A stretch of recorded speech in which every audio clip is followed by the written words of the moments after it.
What is the story of Habil and Kabil, Cain and Abel? Once upon a time, the first humans on earth, Prophet Adam, peace be upon him, and his wife Hawa, Eve, had many children.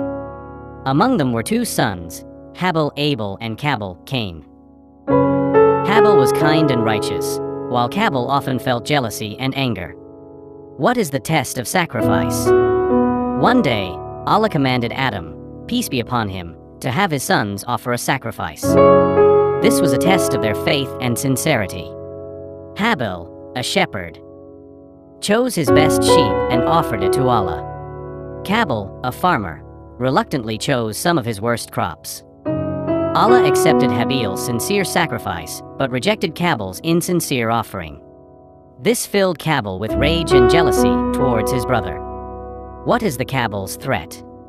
Overcome with anger, Kabil confronted Habil and said,